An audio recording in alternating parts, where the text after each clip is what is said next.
I have a friend. His name is Mari. I don't think he watches this, but Mari is Jewish.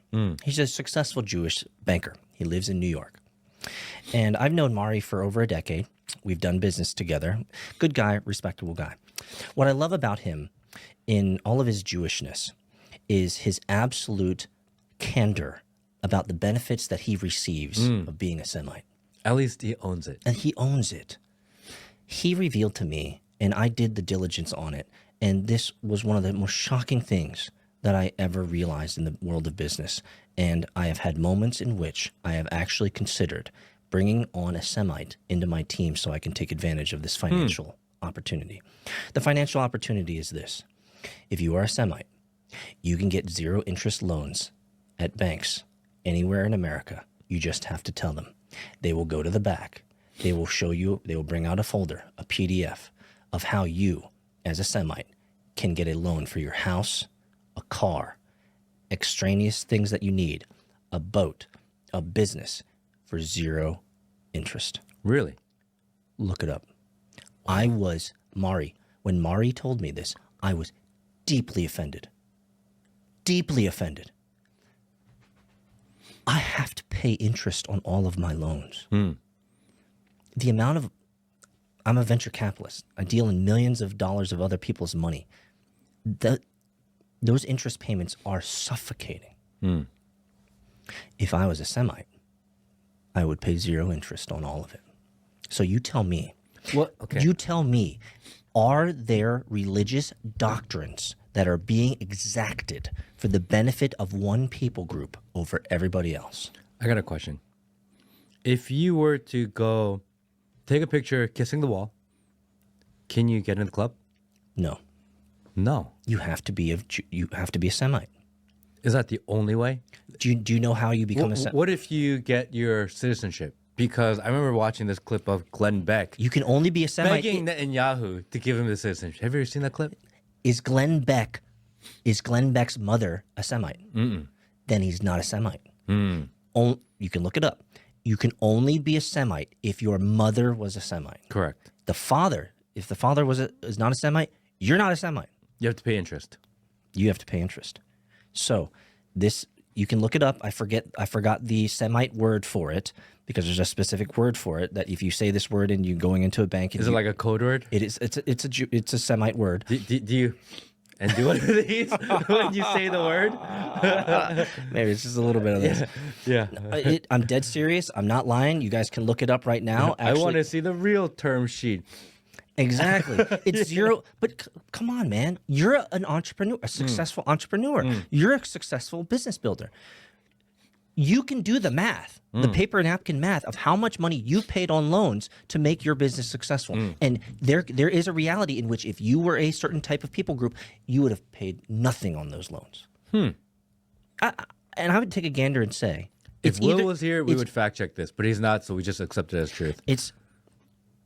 I'm just going to leave you with this. I guarantee if we did back testing on your data and your financials, you probably paid millions of dollars easily. Millions of dollars that you didn't have to pay if you were of It's the so right. sickening if you think about it. Yep. I'm going to look it up right now. You keep talking. I'm going to look it up. I don't even know where to go with this. You know what I mean? I'm like pretty upset if you think about it. I'm waiting. I'm waiting for the reveal.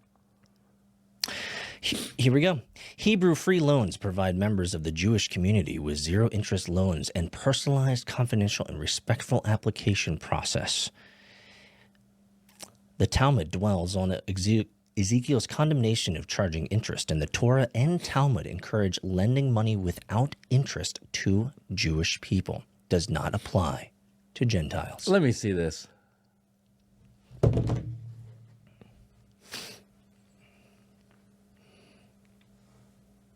Telling you, man. There's a word. I was trying to find the secret word, the word that says that you need to go in. But Mari, thank you, my man from decades ago, who let me into this. I was deeply offended, and he just laughed in my face and said, "Hey, you should have just been part of the chosen people." It's legit. It's legit. Wow. Yeah. I did not know that. Look at this. non-Jews and loans. They make it clear on the. And you can go to any bank.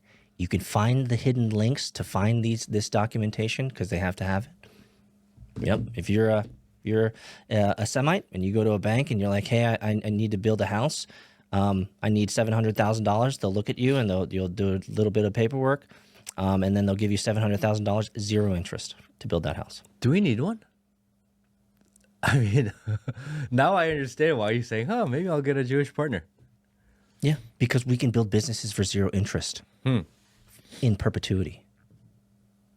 So to everyone out there who didn't watch that podcast, I'm going to hearken you back to go watch that podcast where we talked about the fact that global policies, global laws, international laws, banking laws, financial laws are made by humans. These humans are guided by worldviews, religion, and faith. The institutions who run the money lending programs in the world today are by majority a certain group of people with a certain faith ideology. And because they run the lending and loan systems and processes and institutions, they are able to give preferential treatment based off of a religious worldview. That should bother you. Aren't we supposed to be in a world where we're supposed to be free of religious and political decision making in business? Okay, then Am I supposed to be discriminatory against you because you're of a different faith or religion? No, that's illegal. okay, from the Goyim perspective, That you are, brother. You seems are messed up. You are a dirty goyim. if from the Jewish perspective, you're like, yeah, we take care of our own. Why don't other cultures and other groups of people do that also? That's it. Heter iska. That's it. Heter, Heter, heter iska. I think you gotta have a little accent with that. You can't just say it like that because they're gonna see right through it. Here we go. A person who gets a heter iska mortgage is a lot better off financially than a person paying scads of interest to conventional mortgages. Get a free mortgage loan application today for your heter iska loan. This is from a bank. They're telling you, if you want to do heter iska, then you can get interest-free loans. Right there. Okay, then back to that question. Heter iska. If the Jews can do it to take care of their own, why don't other communities or other ethnicities or other countries or other groups of people, why don't they do it amongst themselves? For example, in Korean society, it is built on extremely high interest loans for the population. The whole country is swimming in high interest debt.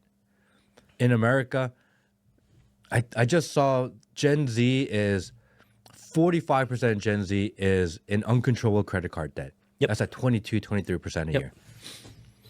We are drowning in debt. Why don't we create scenarios and situations where we also give each other low interest or no interest loans? So, Because it clearly works for them. yes. And again, from this side, I'm like, dude, that's messed up. How come they get it? But whatever. How come we don't do that? It's not. I'm going to give you my short answer, and I feel like it's 99% on the money. No pun intended. Where's Will? Yeah, bump. Come on, Will. It's because it's not baked into our culture. You know, it's just Mari. I was talking about Mari. Mari would tell you if he were sitting right here. He's got long, curly Jewish hair. Funny guy. If he was sitting here today, he would answer the question plainly to your face. He would say, it's because your mom and dad, your culture, didn't teach you that we are the chosen. You are not. Because we are chosen, we have to create provisions for the succession of our people and our nation. And according to our laws and to the doctrines and the worldviews and the books, the Talmud and the Torah that we read, you, Peter, and he would literally point at me with no